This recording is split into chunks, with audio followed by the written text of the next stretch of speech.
উত্তরবঙ্গে কালকে মাইকিং করছে, মাইকিং যে ঘরের থেকে বাহির হয়েও না, হিট স্ট্রোক হবে। দেখেন খবর, দেখেন রাজশাহীর ওইদিকে মাইকিং করছে কালকে,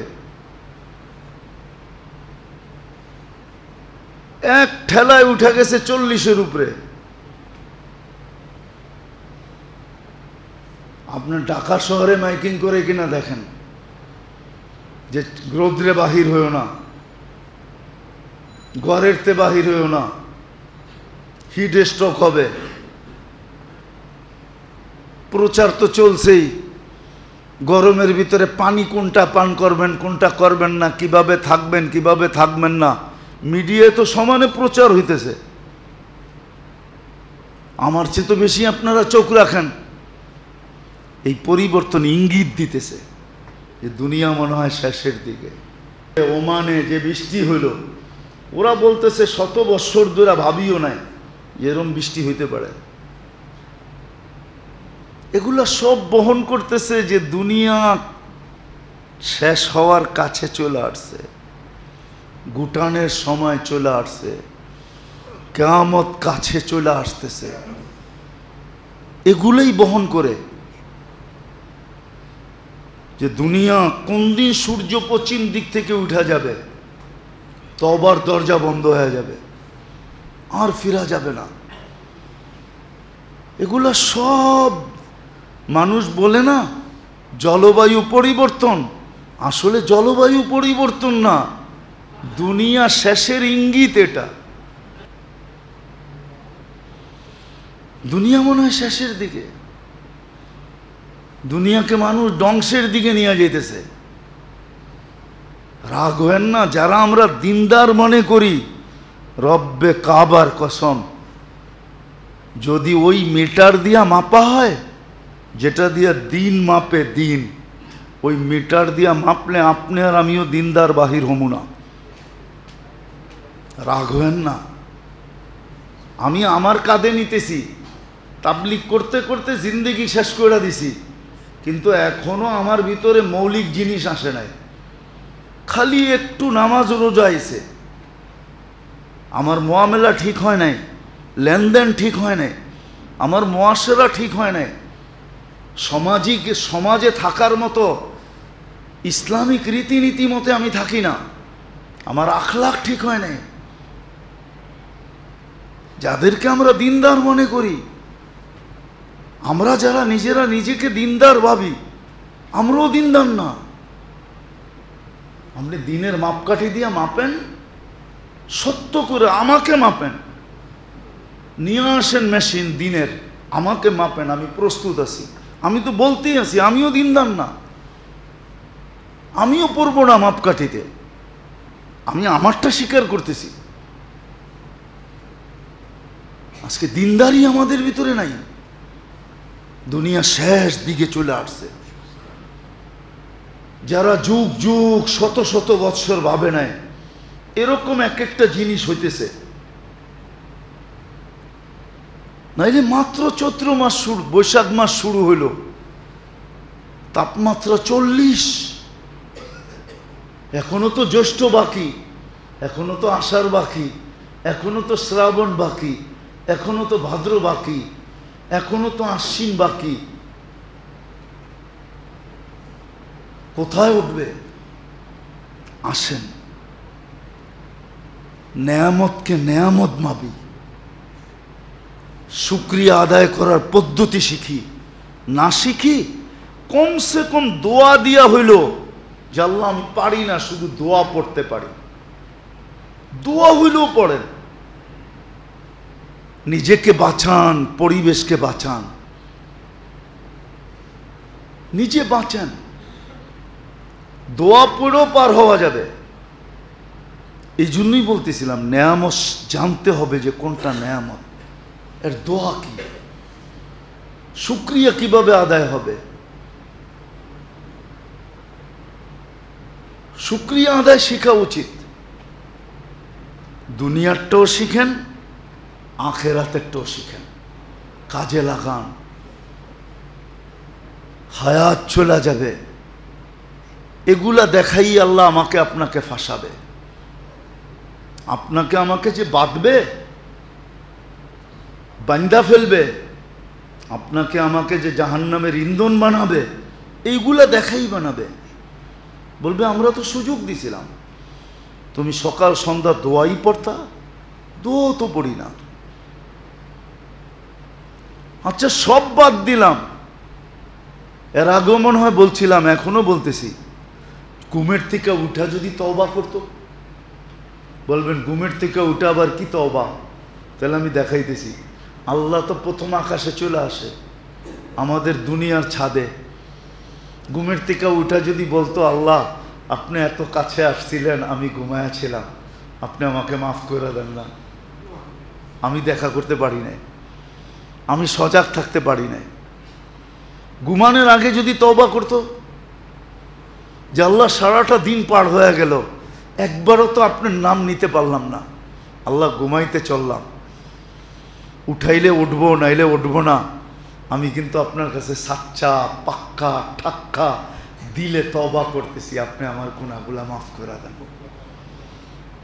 বিছনায় বসে যদি এতটুক বলে ঘুমাইতো, এটাও তো করি না, বলেন এতটুক যদি করতাম। এই জন্যই তো হাদিসে দোয়া শিখাইয়া দিছে,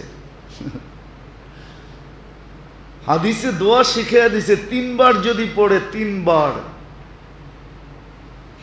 তো দুনিয়ার গাছের পাতা পরিমাণ, সমুদ্রের পানির ফোঁটা পরিমাণ বা সমুদ্রের ফেনা পরিমাণ, আর যদি মরুভূমির বালির কণা পরিমাণ গুনাহ হয় তো মাফ হয়ে যাবে। ওয়াস্তাগফিরুল্লাহ আল্লাযী লা ইলাহা ইল্লা হুয়াল হাইয়ুল কাইয়্যুম ওয়া আতুবু ইলাইহি, যে 3 বার পড়া ঘুমায়া যাবে। দোয়া তো শিখাইছিলেন, কতটুকু শিখলাম, কতটুকু পড়লাম। ভাবতেছি নেয়ামতের শুকরিয়া আদায় করব না, আর নেয়ামত ভোগ করতে থাকবো, আর নেয়ামত আমার পাও তাল মালিশ করে করে আমাকে নেয়ামত দিতে থাকবে। আল্লাহ বলে চামড়া খসায় ফেলবো। ওটাই খসাইতেছে এখন, যেটা নিয়ে সারা দুনিয়া চিৎকার দিতেছে। আজ পর্যন্ত দুনিয়ার কারো মুখ দিয়ে বাহির হয় নাই যে জলবায়ুর জন্য ফান্ড জমা করতেছি। আচ্ছা আমরা ফান্ড জমা না কইরা আমরা একদিন জমা হইয়া আল্লাহকে বলি, আল্লাহ ভুল হয়ে গেছে, আমরা ফান্ড পাবো তো পাবো কোত্থেকা, আপনি আমাদেরকে মাফ করে দেন আর জলবায়ু ঠিক করে দেন। কোন মুসলিম দেশের শাসকরা তো এই কথা বলে নাই, জাতিকে বলে নাই যে আমরা ফান্ড জমা করতে পারবো না, চলো আমরা আল্লাহর কাছে মাফ চাই। আল্লাহকে বলি, আল্লাহ কারোরটা ঠিক করেন না, না করেন, আমাগরটা ঠিক করে দেন, ঠিক না? আল্লাহ পারে না? পারে না?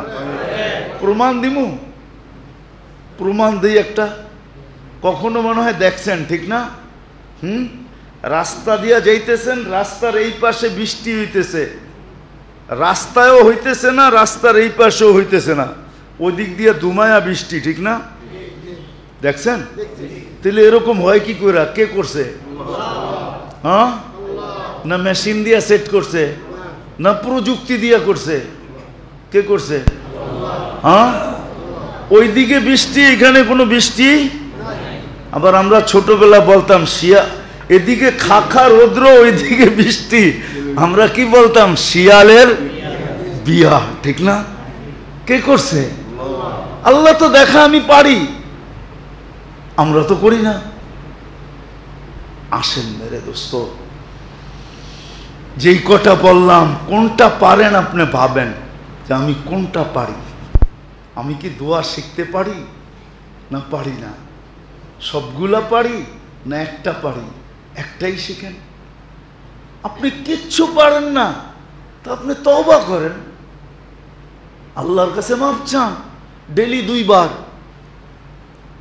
আল্লাহওয়ালারা তো বলে সারাদিন চাইতে থাকো, 1000 বার ডেলি ইস্তেগফার পড়ো, 1000 বার। কয়বার? 1000 বার ডেলি ইস্তেগফার পড়ো। শিখাইছিলাম তো, কয়জন শিখছেন জানি তো না। দুরূদ তো শিখাইছিলাম একটা, কিন্তু কয়জন শিখছেন জানি তো না। আলহামদুলিল্লাহ যারা শিখছে ওদের ফলাফল আমাদের সামনে আসতেছে।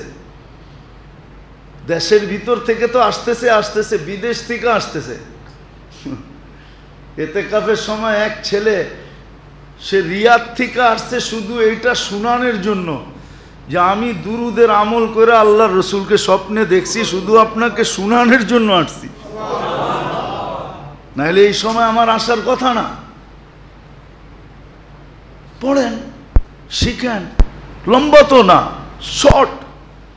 আল্লাহুম্মা সাল্লি ওয়া সাল্লিম আলান নবিয়্যিল উম্মি ওয়া আলা আলিহি ওয়া আসহাবি, এতটুক। সকালে 100, বিকালে 100 পড়েন। নাম বলবো না আমি, বাদামতলিতে একজন আছে, খেজুরের ব্যবসা করে। ও আমাকে বলতেছে, হুজুর আমি তো এটা আমল করার পরে, যেদিন ও আমার সাথে সাক্ষাৎ করছে, আমি এই সপ্তাহে 3 বার দেখছি।